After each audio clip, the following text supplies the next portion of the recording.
Suzuki has established a big name for itself in the small car market. The Swift was one of the original city cars and is still popular today. And now they're up to their 6th generation, Danny, so let's see if this all-new model can live up to its famous predecessors.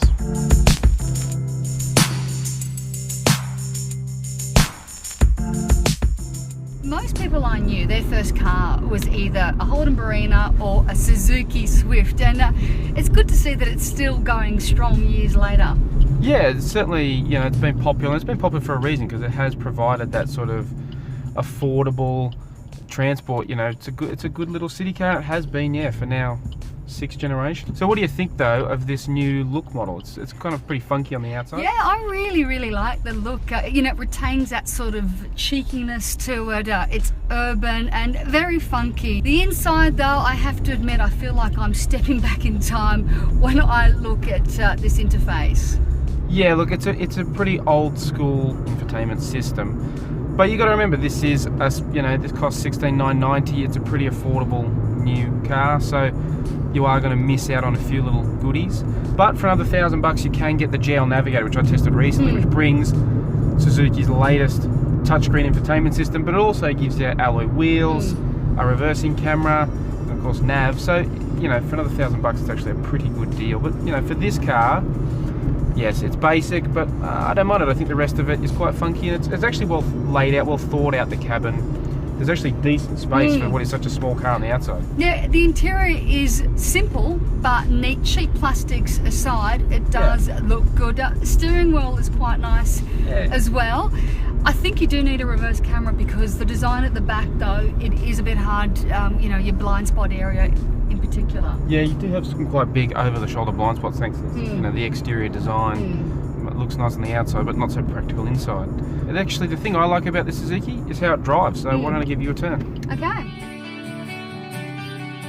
So, Steve, it is a fun little car to drive. I really like this 5-speed manual gearbox. It just eases quite well, and very small engine, 1.2 litre naturally aspirated engine, only 66 kilowatts of power, 120 newton meters. Not much on paper, but fortunately this is a very light car. It is offset by that lighter weight. Yeah, it only weighs like 870 kilos, which is very light by modern car standards. So yeah, it hasn't got a lot of power, but it doesn't really need a lot of power. And yeah, like you say, I think the gearbox is nicely matched to the engine. I've found driving the CVT auto version, it keeps up with traffic. It does all the basics that you expect a little city car to do.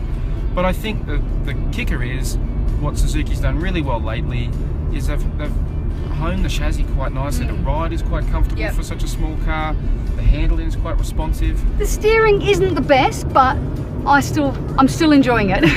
I think Suzuki has done a great job recently, and I think this is another example of just doing all the basics right. It's not fancy, doesn't have any frills, but it actually does a really nice job, and it's actually quite an enjoyable little city car to drive. Yeah, it is. The one thing I think that is irking me a little bit, obviously, being a mum and a parent, is the 3-star Euro NCAP rating that this got. If you add safety gear, it becomes 4-star. Yeah, it's a bit of a trick, that one, because yes, 3-star rating is not good. I don't think that we can praise a car for a 3-star rating, certainly, but where it really suffered is not having things like autonomous emergency braking, which the safety authorities now really push for. So generally speaking, its crash protection is actually quite good.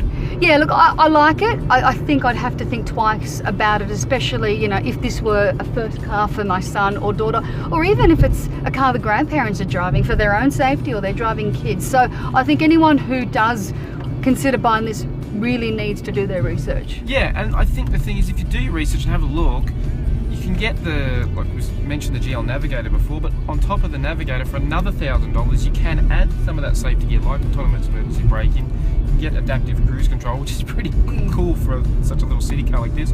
So even then, another $2,000 on top of this, it's still not a very expensive car, and at that price you're getting a lot of gear, a lot of safety. I think it actually makes a pretty strong argument for being one of the better city cars on the market. Yeah, I mean, and it's definitely a worthy investment, that extra gear. Yeah, so I think it's another good job by Suzuki.